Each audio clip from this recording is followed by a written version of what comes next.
입니다. 오늘은 꿈은 이루어진다라고 하는 제목으로 우리 하나님 말씀을 나누도록 하겠습니다. 우리 옆 사람하고 인사하겠습니다. 꿈을 가지면 꿈은 이루어집니다. 이렇게 한번 인사하겠습니다.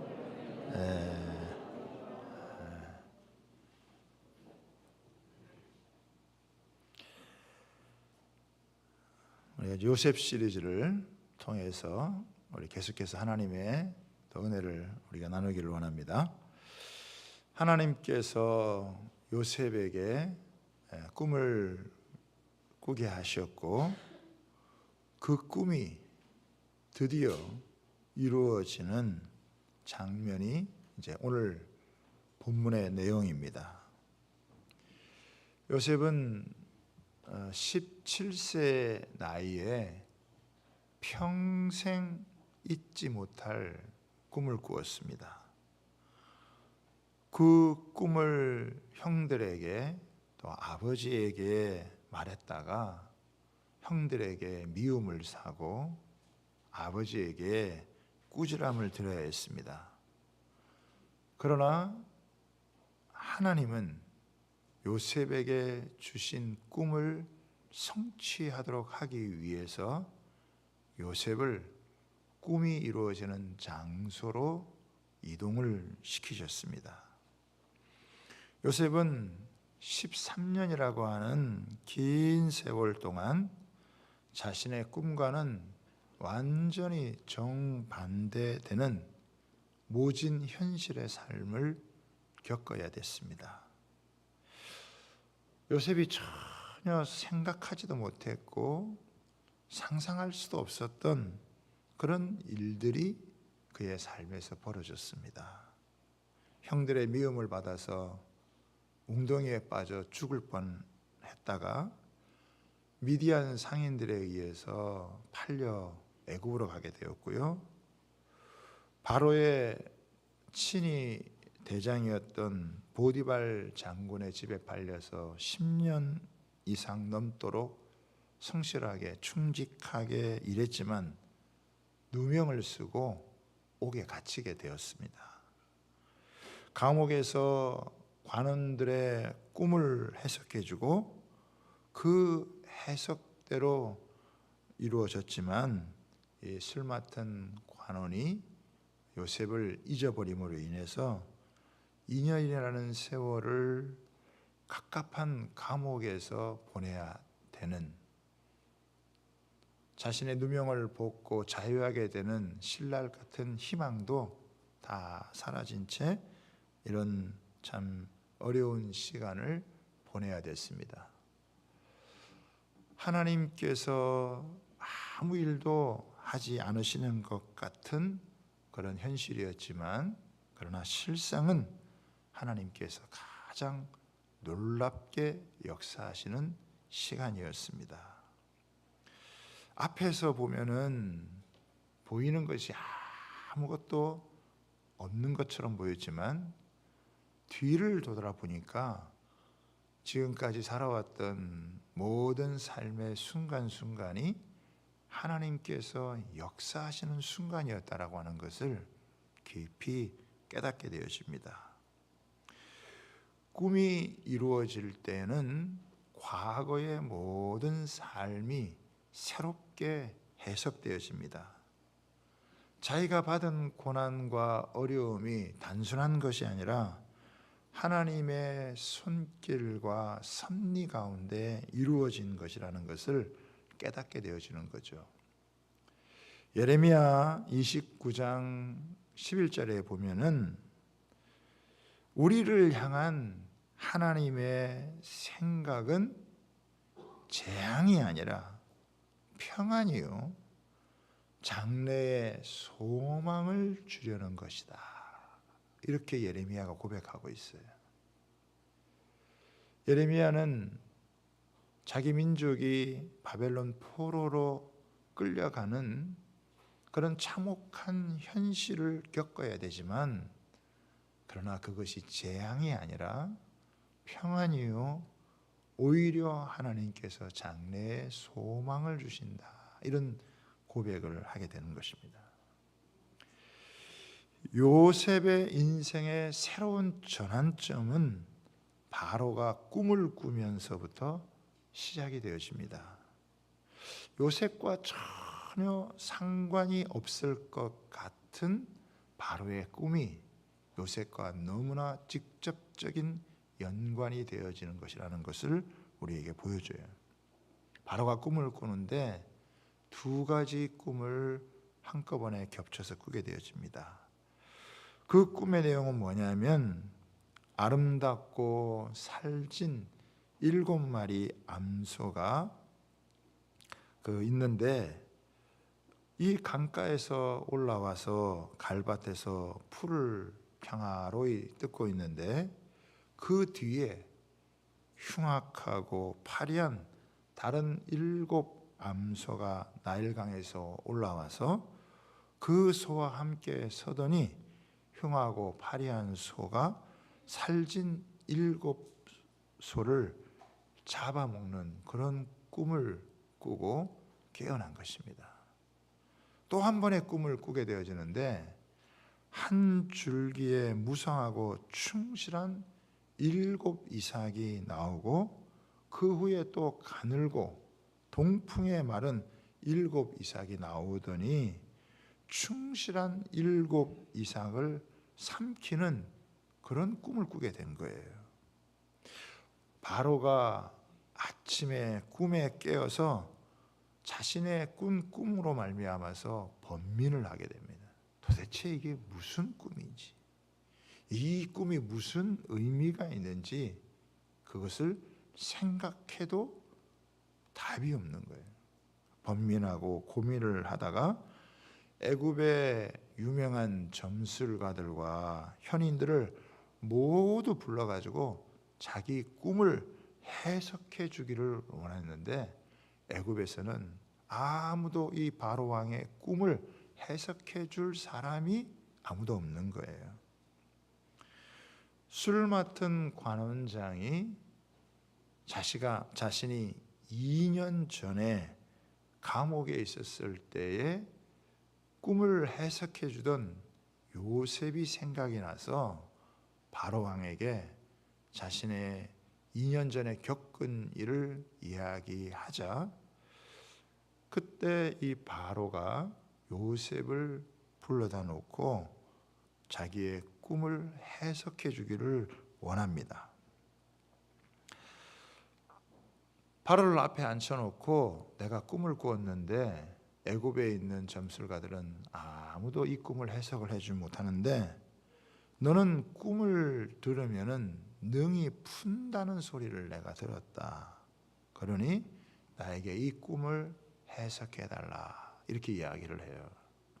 그러자 요셉은 꿈의 해석은 내가 하는 것이 아니라 하나님께서 풀어주시는 것이고 하나님께서 바로에게 편안한 대답을 하실 것입니다. 이 상황에서도 이 요셉이 하나님을 높이면서 또 하나님의 주권을 인정하면서 대답을 합니다. 그러자 이제 바로가 자신의 꿈 이야기를 하는 거예요. 요셉은 바로의 꿈을 다 들은 후에 그 꿈을 해석을 해줍니다. 2가지 꿈을 꾸었지만 그 꿈은 하나의 메시지를 갖고 있습니다. 7 좋은 암소는 7해를 말하는 것이고 7년 풍년을 의미하는 것입니다. 7 좋은 이삭도 마찬가지로 7해요 7년 풍년을 의미하는 것입니다. 그런데 그 후에 올라온 파리하고 흉한 7 소는 역시 7년을 의미하는데 이것은 흉년을 의미합니다. 동풍에 말라 속이 빈 7 이삭도 7년 흉년을 의미합니다. 그러면서 이 꿈을 해석을 해줘요. 절대 강자인 제국의 바로를 만났는데 아주 두려움이 없이 침착하게 그리고 분명하게 해석을 해주는 거예요. 그러면서 대안을 제시를 해주는 거예요. 바로가 이 2번 꿈을 꾼 것은 하나님께서 반드시 이루실 일인데 당신이 해야 될 일이 어떤 것인지를 알려주기 위한 것입니다. 앞으로 온 땅에 7년 풍년이 있겠고 그 후에 7년 흉년이 드는데 7년 흉년은 앞에 7년 풍년을 다 잊어버리게 할 만큼 극심한 흉년이 되기 때문에 대안을 마련해야 됩니다. 그래서 나라 안에 감독관을 두고 7년 풍년의 때에 5분의 1씩 곡식을 거두어서 각 성읍에 잘 보관을 해두면 7년 흉년을 능히 극복할 수 있습니다 라고 하는 이런 해결책을 제시해 주는 거예요. 단순히 꿈을 해석해 주는 정도가 아니라 대안을 제시를 해 주는 거예요. 요즘 우리 선거철이잖아요. 많은 후보들이 있단 말이에요. 우리가 유심히 살펴봐야 될 중요한 것 중에 하나가 뭐냐면 누가 대안을 제대로 잘 제시하는 후보인가를 분별을 해야 됩니다. 무조건 비판을 하고 하는 그런 사람들도 꽤 많아요. 자기 나름대로 대안이 없으면서도 비판하는 그런 사람은 우리가 잘 분별해내야 돼요. 비판을 하되 분명한 대안을 갖고 있는가, 대안을 제시하고 있는가, 그 제시한 대안이 적절한가라고 하는 것을 우리가 여러분 잘 분별해야 되겠죠.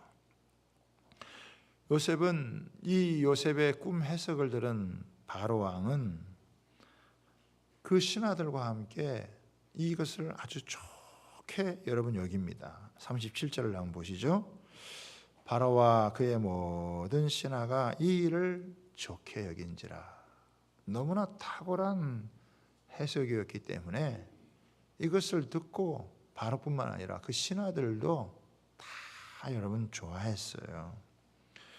그러면서 뭐라고 얘기를 하냐면은 바로가 신하들한테 이와 같이 하나님의 영에 감동된 사람을 우리가 어찌 찾을 수 있으리요?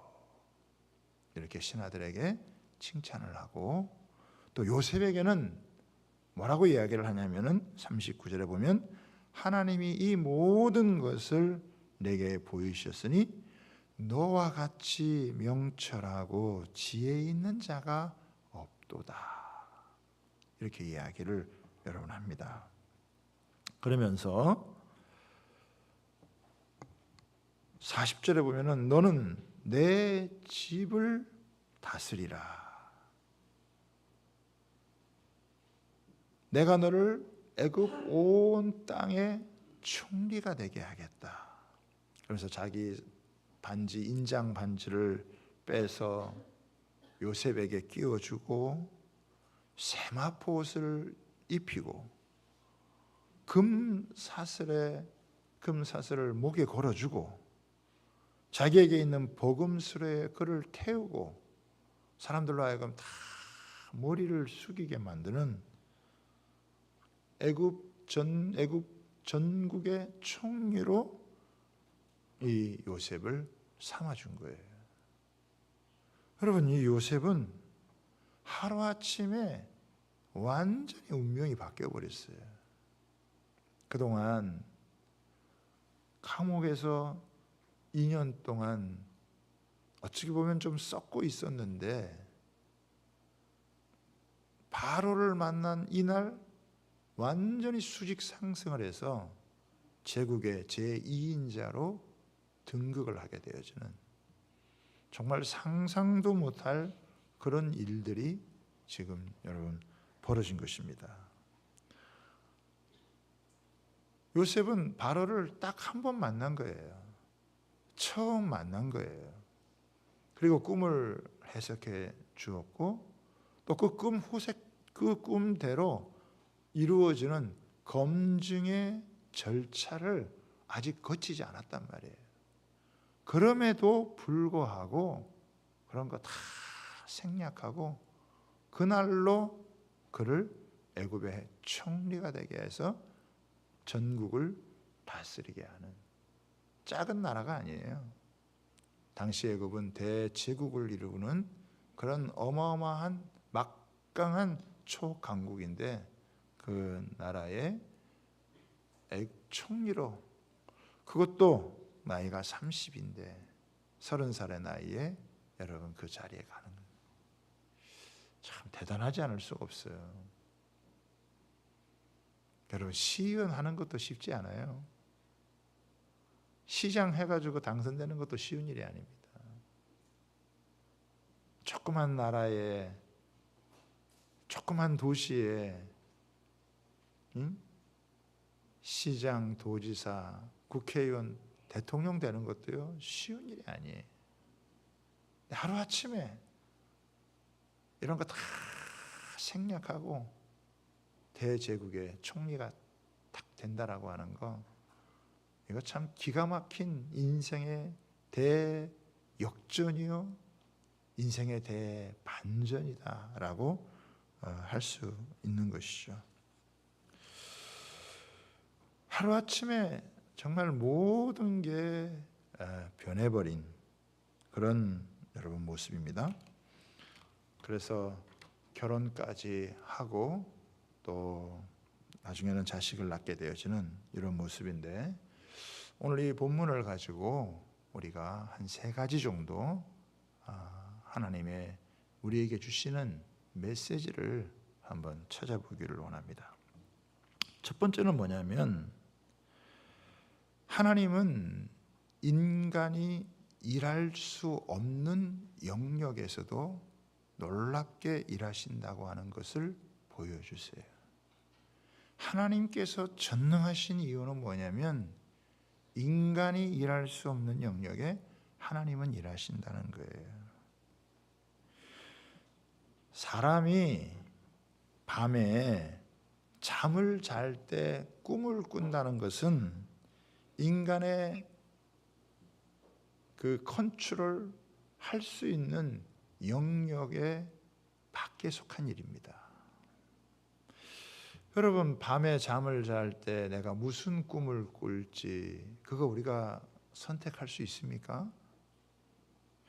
내가 꿈을 꾸고 싶다고 해서 여러분 꿈이 꾸어지나요? 나는 오늘 잠을 잘 때 꿈 안 꾸고 싶다 그래가지고 꿈을 여러분 안 꿀 수 있나요? 내가 원하는 꿈을 선택을 해가지고 꿈을 꿀 수 있나요? 그럴 수 없어요. 꿈을 꾸고 싶다고 꾸는 것도 아니고 안 꾸고 싶다고 안 꾸는 것도 아니고, 이거는 우리가 컨트롤할 수 있는 영역이 아니다라고 하는 것이죠. 꿈이라고 하는 것은 인간이 컨트롤할 수 있는 영역 밖의 문제다. 그런데 놀라운 것은 뭐냐면 하나님께서 사람의 꿈속에 개입하셔서 역사하신다라고 하는 거예요. 여러분 야곱이 꿈을 꾸었죠. 그러면서 하나님을 만났어요. 요셉이 꿈을 꾸었습니다. 술 관원장 또 떡 굽는 관원장이 꿈을 꾸고 그 꿈대로 되었어요. 바로가 여러분 꿈을 꾸었다라고 하는 거예요. 이 모든 꿈들이 사람의 능력 밖의 일이지만은 하나님께서는 전능하신 분이시라 사람의 꿈속에 개입하셔서 하나님의 역사를 드러내는 거예요. 더 놀라운 게 있어요. 여러분이 성경을 읽어보셨겠지만은 다니엘서에 보면은 느부갓네살이라고 하는 왕이 있습니다. 이 왕이 어느 날 꿈을 꾸고 번민에 빠졌어요.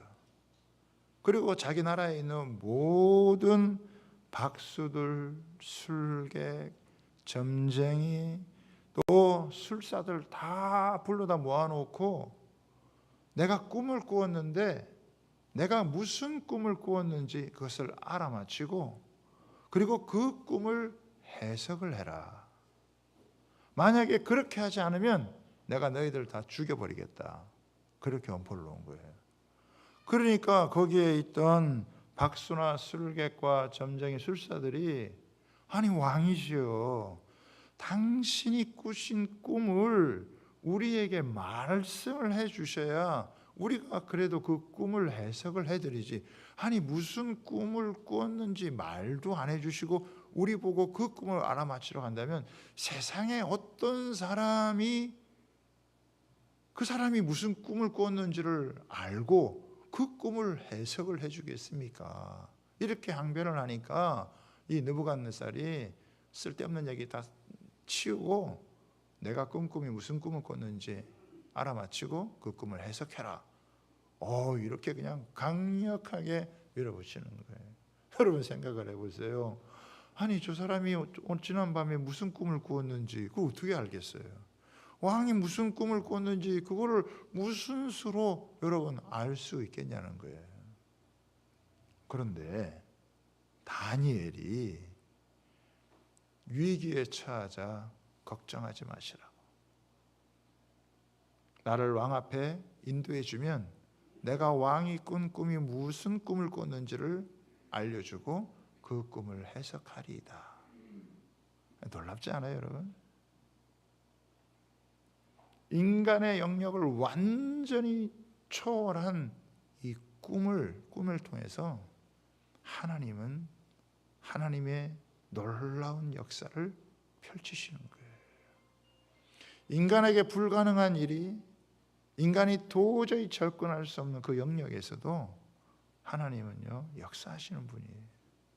그래서 하나님이 전능하신 분이시고 하나님이 위대한 분이시고 하나님의 일하시는 것은 신묘막측한 일이다라고 여러분이가 할 수 있는 거예요. 두 번째는 뭐냐면은 38절에 보시면은 바로가 신하들에게 그런 이야기를 하는 거예요. 이와 같이 하나님의 영에 감동된 사람을 우리가 어찌 찾을 수 있으리요. 그러니까 바로가 요셉을 만나서 요셉이 꿈을 해석해 주는 것을 통해서 이 바로가 딱 깨달은 건 뭐냐면 요셉은 하나님의 영에 감동된 사람이다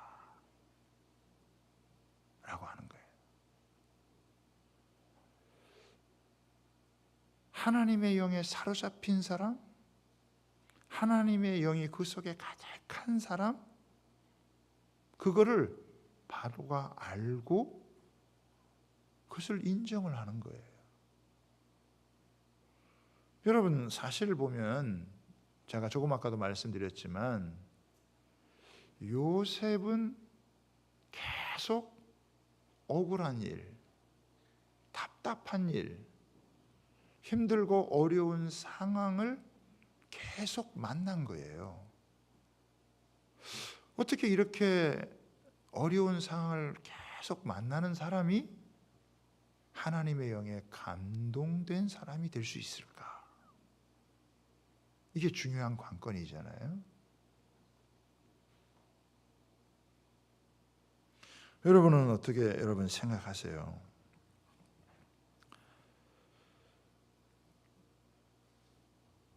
(13년이라는) 긴 세월 동안 요셉이 겪은 것은요, 현실 속에서 이해하기 어려운 그런 일들을 계속 겪은 거예요. 자기는 나름대로 성실하게 최선을 다해서 일을 하고 섬겼지만 누명을 쓰고 결국에는 감옥에 들어가고 현실의 삶이 몹시 냉혹하고 참담하다는 것을 아주 뼈저리게 겪으면서 보낸 13년의 세월이에요. 그런데 이상하게 이 엄청난 고난과 환난 속에서 요셉은 하나님의 영에 감동된 사람으로 세워져 간다는 거죠. 겉으로는 환난을 겪는데 속에서는 하나님의 영이 그를 다스리고 지배하는 그런 사람이 되었다라고 하는 것입니다. 모든 사람들의 겪는 고난이 하나님의 영이 머무는 사람으로 세워가는 것은 아니지만 고난의 때에 어떻게 반응하느냐에 따라서 사람이 망가질 수도 있고 사람이 더 놀랍게 빚어질 수도 있다라고 하는 것입니다. 근데 요셉은 후자였어요. 인간적으로는 실망하고 좌절할 수밖에 없는 그런 상황인데 그럴수록 하나님을 더 의지하는, 하나님을 더 신뢰하는 그런 자리로 나아가면서 이 요셉이 하나님의 영에 감동된 사람, 하나님의 영의 지배를 받는 그런 사람이 된 것입니다. 여러분, 하나님의 영은요 되게 민감해요. 하나님의 영은 되게 예민해요. 그래서 쉽게 소멸되기가 쉬워요. 한때 성령 충만을 받았더라도 오래 못 가는 경우가 너무 많아요. 금방 성령을 쏟아버리고 성령이 소멸돼서 메마르고 답답한 그런 삶을 살아가는 사람들이 많습니다. 하나님께서 성령의 은혜를 깊이 부어주셨어도 하나님의 영을 소멸시켜서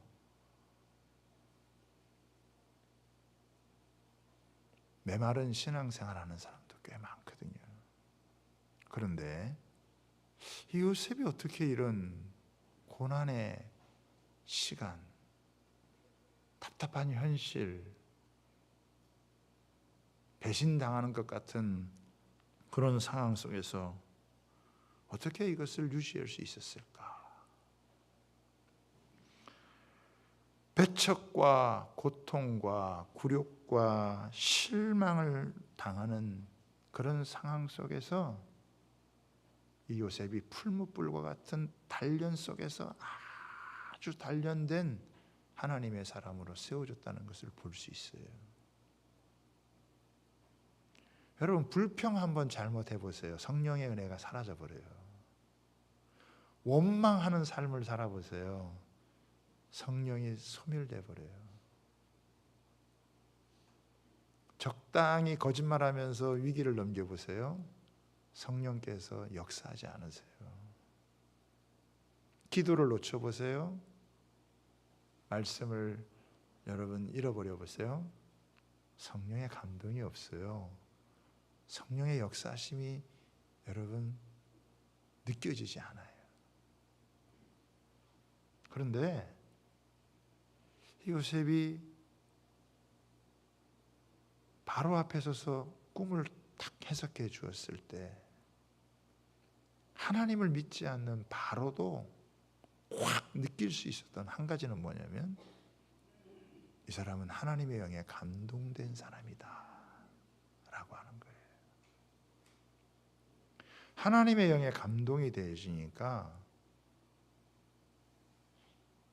다른 사람이 풀 수 없는 이 꿈을 푸는 거예요. 다른 사람들이 해석하지 못하는 것을 해석을 하는 거예요. 하나님의 영이 감동되지 않으면 몰라요. 깨달을 수가 없어요. 알 수가 없어요. 그런데 하나님의 영이 감동이 되어지면 보이는 게 있어요. 깨달아지는 게 있어요. 눈에 보이는 현실이 다가 아니에요.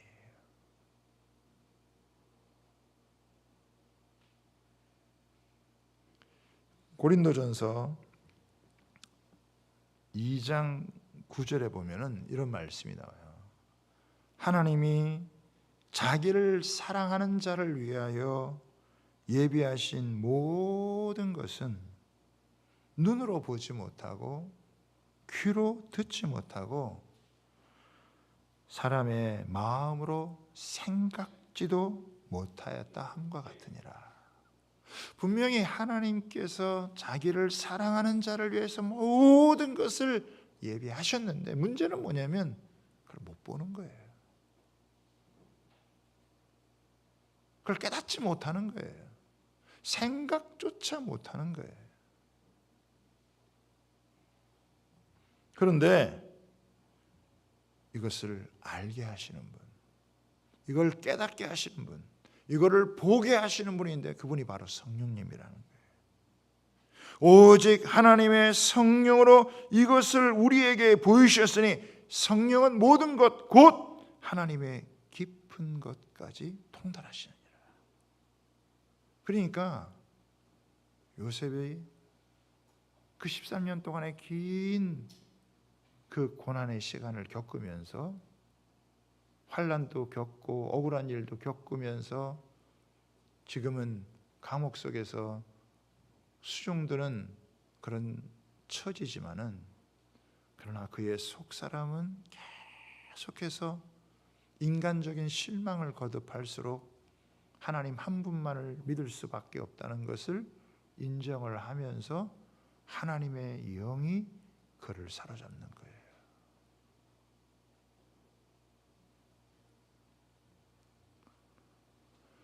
여러분, 세상적으로 겪는 어려움이나 고난이나 환난이 문제가 아니에요. 그것 속에서 어떻게 반응을 하느냐, 그것 속에서 어떻게 살아가느냐라고 하는 것이 그게 진짜 중요한 거예요. 여러분, 이 세상은요, 육신의 눈으로 안 보이는 게 있어요. 육신의 눈으로 볼 수 없는 게 있어요. 성령 충만하지 않으면, 하나님의 영에 감동되지 않으면 안 보이는 게 있어요. 그러면 사람이라도 짐승처럼 살아가게 되어지고, 하나님을 믿는다고 해도 아주 메마르고 답답한 신앙생활을 하게 되는 거죠. 지금 하나님이 나와 함께 계시고 우리와 함께 하시고 우리를 향한 놀라운 계획을 가지시고 이끌어 가시는 것이 뭔지를 볼 수 없으면 신앙생활이 맛이 나지 않죠.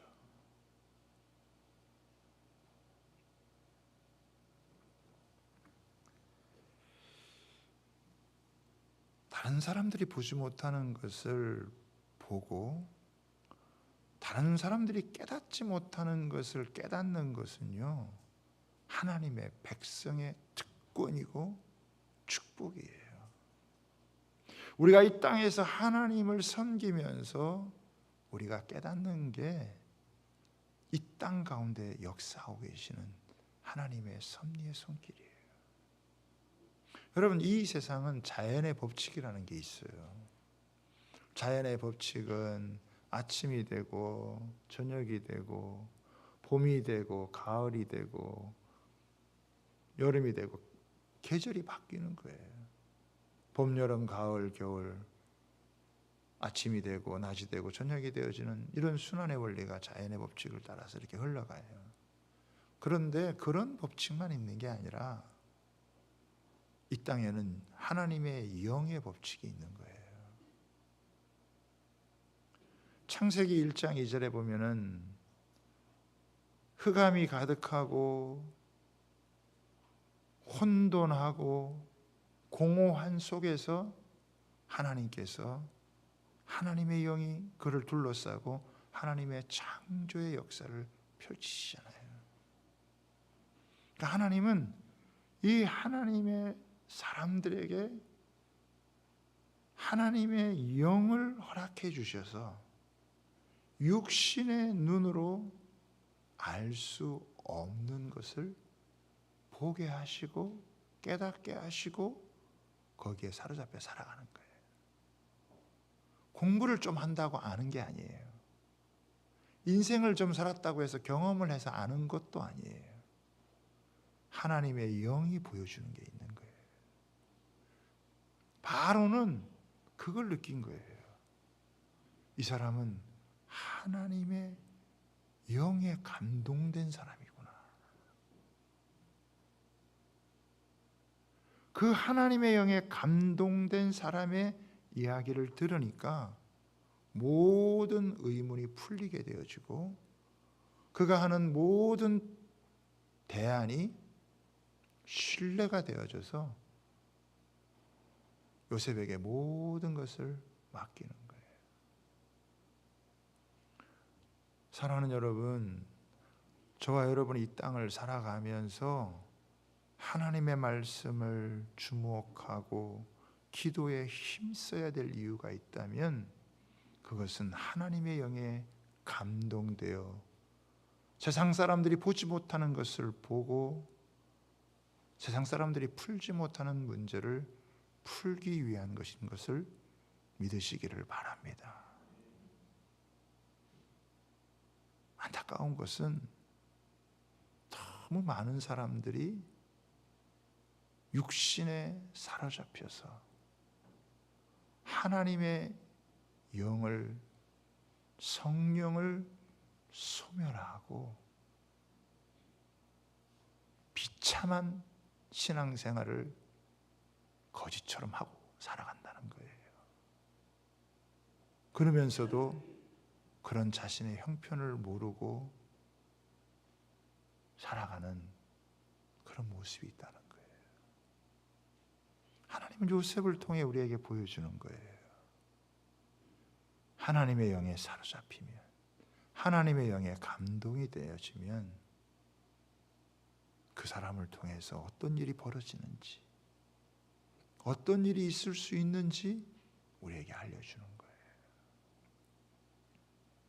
예수님께서 이 땅에 오셔서 고난에 점철된 인생을 사시고 십자가에 죽으시고 우리의 죄를 사해 주시고 그리고 부활하셔서 생명의 주가 되신 다음에 40일 동안 제자들에게 하나님의 나라에 대해서 가르쳐주고 말씀해 주셨어요. 그리고 하늘로 승천하시면서 하신 말씀이 무엇이에요? 너희는 몇 날이 못되어 아버지께서 위로부터 부어주시는 성령을 받으리니 그때까지 움직이지 말고 너희가 모여서 기도하면서 성령을 받아라. 이 말씀에 순종을 했던 제자들이 열심히 모여서 기도하는 가운데 여러분 성령을 받은 거예요. 성령을 받기 전과 성령을 받고 난 이후에 여러분 삶은 완전히 차원이 다른 거예요. 예수님이 우리에게 최고의 선물이었듯이 하나님께서 우리를 향한 최고의 선물이 예수님이었듯이 예수님이 죽으시고 부활하시고 승천하신 이후에 우리에게 주시는 최고의 선물이 바로 성령님이세요. 자유롭게 임의적으로 역사하실 수 있는 하나님의 성령, 그 성령을 우리에게 주셔서 그 성령님으로 말미암아서 차원이 다른 신앙생활, 차원이 다른 인생을 살아갈 수 있도록 만들어 주신 거죠.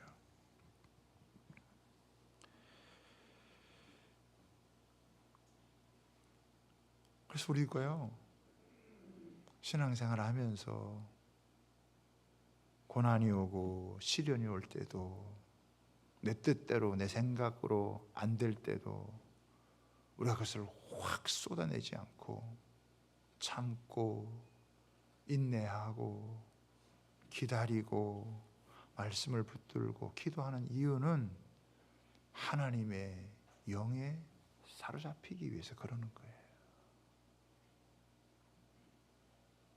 여러분 그냥 대충 신앙생활 해보세요. 성령의 감동이 없어요. 성령이 주시는 느낌이 없어요.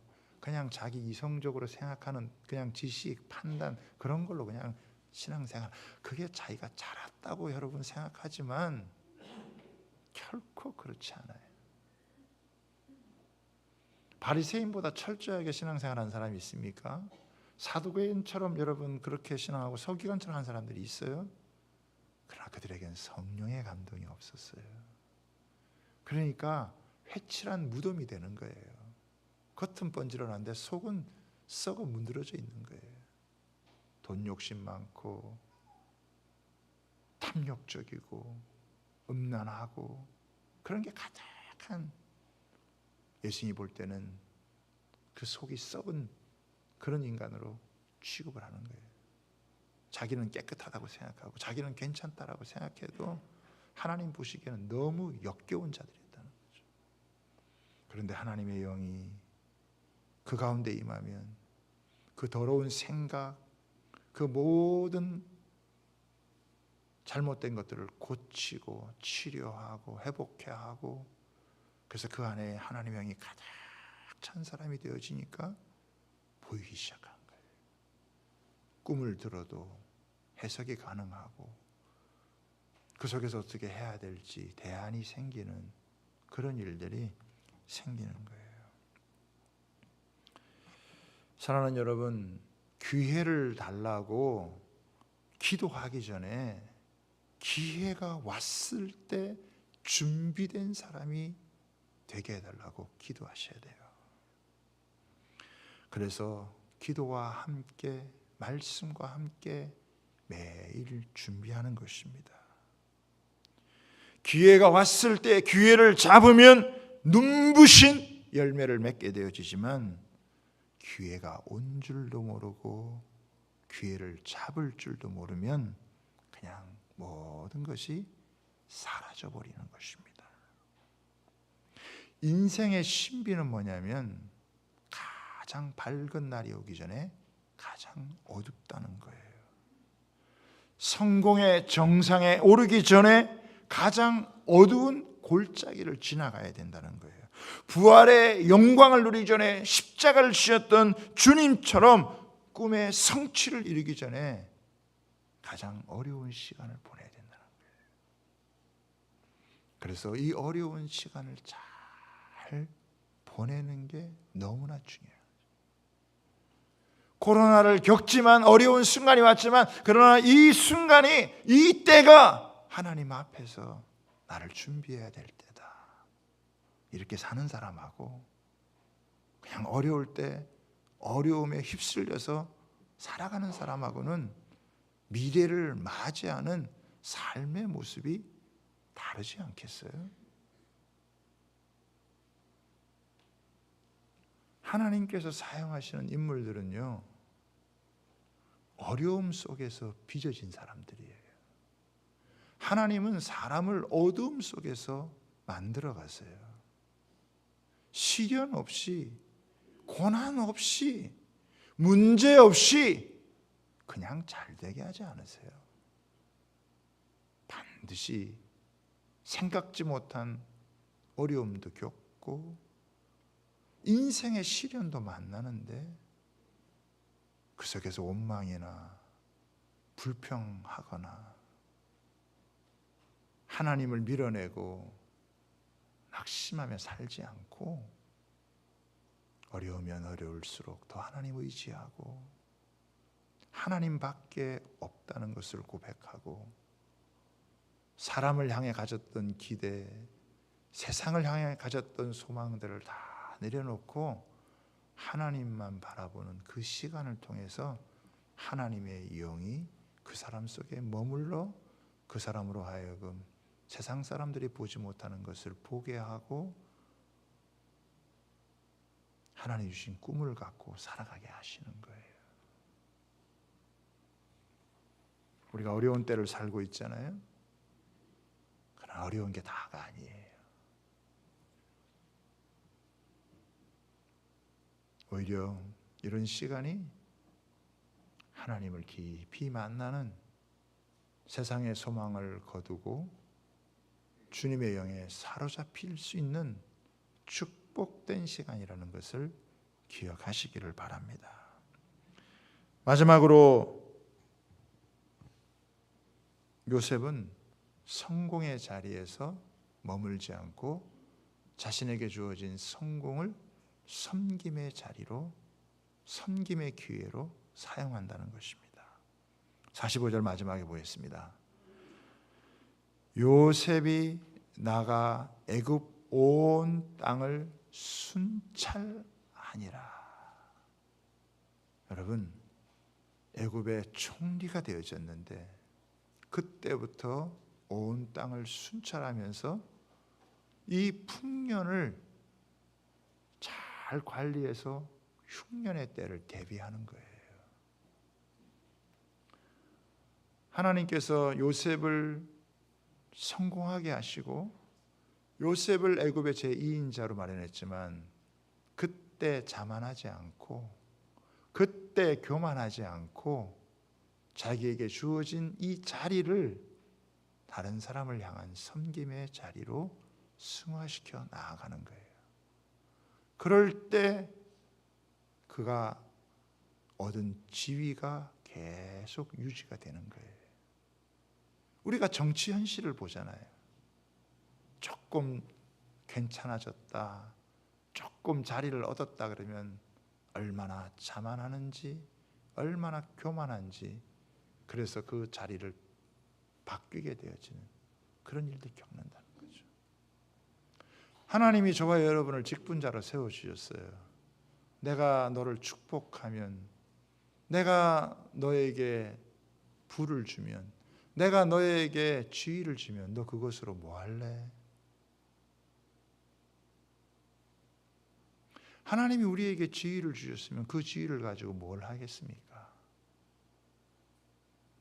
총리가 되는 게 목적이 아니었어요. 흉년을 대비해서 사람을 살리고 나라들을 건지는 것이 요셉이 가졌던 그런 자세였고 태도였다라고 하는 거예요. 하나님 우리에게 목사라는 직분을 주시고 장로라는 직분을 주시고 권사라는 직분을 주시고 집사라는 직분을 주었어요. 그거 갖고 뭐 할 건데요? 그렇게 돼서 뭐 할 건데요? 무엇 때문에 받았죠? 시의원도 주고 시장도 주고 도지사도 주고 대통령도 줬는데 그걸 가지고 뭐 할 거죠? 그래서 오래 가지 못하는 거예요. 하나님이 주신 것이 오래 가려면 그 자리가 중요한 게 아니라 그 자리를 통해서 어떤 일을 하느냐라고 하는 것이 훨씬 중요한데 요셉은 순찰하면서 일을 섬겼다라고 하는 거예요.